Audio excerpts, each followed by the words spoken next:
Question पे। Next question है हमारा, इंडिया मिडिल ईस्ट यूरोप में मेगा इकोनॉमी कॉरिडोर की घोषणा की, जो की गई है G20 में, जो कि दिल्ली में हुई है भारत मंडपम में। भारत मंडपम में अगर पूछ लिया जाता है G20 की जो बैठक है ये कहाँ पे हुई थी, तो ये दिल्ली में की गई थी। दिल्ली में कहाँ पर की गई थी? दिल्ली में की गई थी भारत मंडपम में।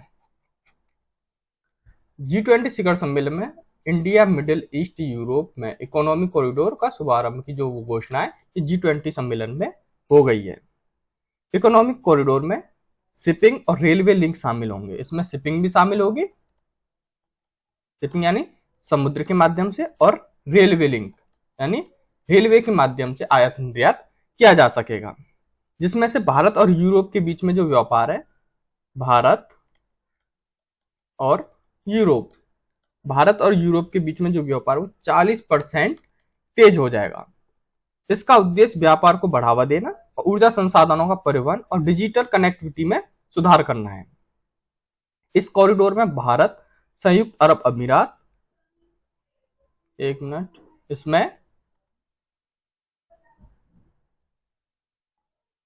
इस कॉरिडोर में भारत, संयुक्त अरब अमीरात और सऊदी अरब,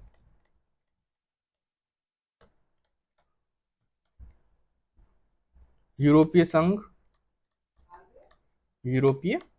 संघ, फ्रांस, इटली, जर्मनी और अमेरिका जैसे देश इसमें शामिल हैं। इस इकोनॉमिक कॉरिडोर में भारत, संयुक्त अरब अमीरात, सऊदी अरब, यूरोपीय संघ, फ्रांस, इटली, जर्मन, अमेरिका, इन सभी के साथ जो हमारा इकोनॉमी जो कॉरिडोर का शुभारंभ की घोषणा की गई G20 शिखर सम्मेलन में, इन सभी देशों के साथ हमारी कनेक्टिविटी हो जाएगी, जो कि इस मैप में आपको नजर आ रही होगी। यहां से ये सारे जो देश हैं ये कवर हो जाएंगे। इनके लिए हम एक इकोनॉमिक कॉरिडोर बना रहे हैं जो कि समुद्र के माध्यम से और रेलवे माध्यम से हो जाएगा, जिससे हमारा व्यापार जो है वो 40% बढ़ जाएगा। ठीक है।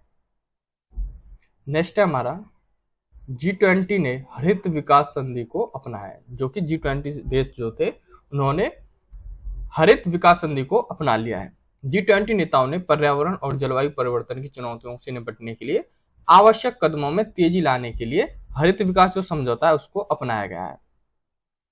समझौते का जो उद्देश्य है वो एकीकृत, समग्र और संतुलित तरीके से पर्यावरण रूप में टिकाऊ और समावेशी आर्थिक विकास से आगे बढ़ाना है।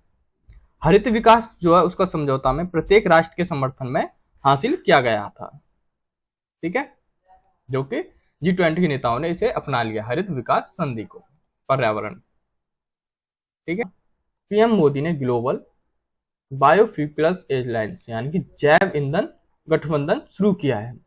प्रधानमंत्री नरेंद्र मोदी ने 19 देशों और 12 अंतर्राष्ट्रीय संगठनों के साथ गठबंधन में शामिल होने के लिए सहमति व्यक्त करते हुए वैश्विक जैव ईंधन गठबंधन इन्होंने ये शुरू किया है। गठबंधन जैव ईंधन को अपनाने में तेजी लाने, उद्योग की भागीदारी सुनिश्चित करने पर यह केंद्रित है। ब्राजील, भारत और अमेरिका गठबंधन के संस्थापक जो सदस्य हैं उन्होंने एथेनॉल के वैश्विक उत्पादन में लगभग 85% का योगदान ये करते हैं, जो कि करते हैं ब्राजील, भारत और अमेरिका गठबंधन के संस्थापक सदस्य 85% का ये योगदान करते हैं एथेनॉल के वैश्विक उत्पादन में। ठीक है।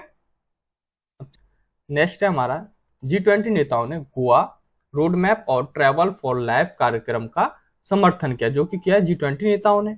G20 नेताओं ने पर्यटन क्षेत्र में उल्लेखनीय रूप से बढ़ावा देने के लिए गोवा रोड मैप और ट्रैवल फॉर लाइफ कार्यक्रम का समर्थन उन्होंने किया है। पर्यटन के लिए गोवा रोड मैप संयुक्त राष्ट्र सतत विकास लक्ष्य यानी कि 2030 के साथ पर्यटन नीतियों को संरेखित करने की एक व्यापक रणनीति है। ये पर्यटन मंत्रालय का लक्ष्य शिक्षा और जागरूकता, जो पर्यटन मंत्रालय का जो लक्ष्य है वो शिक्षा और जागरूकता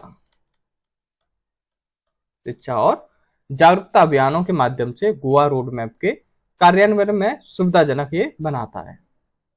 ठीक है।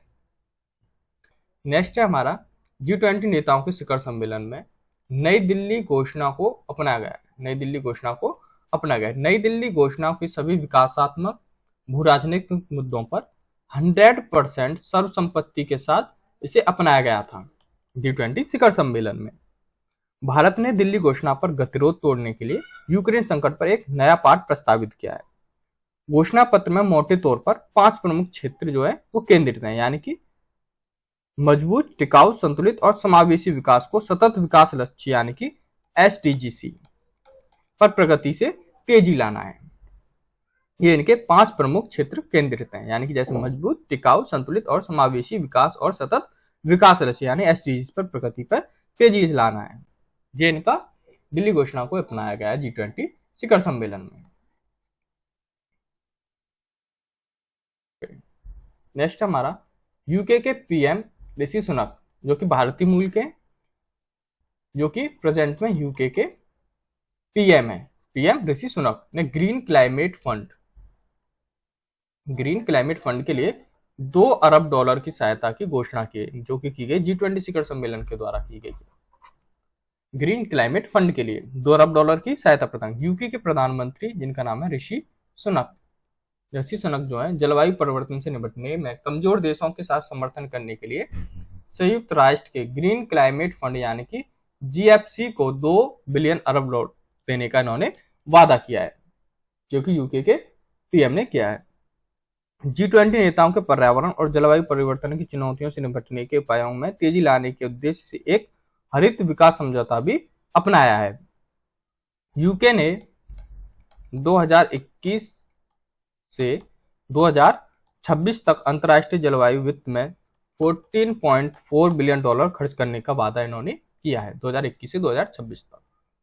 आज के लिए बस इतना ही। धन्यवाद मेरे चैनल में जुड़े रहने के लिए।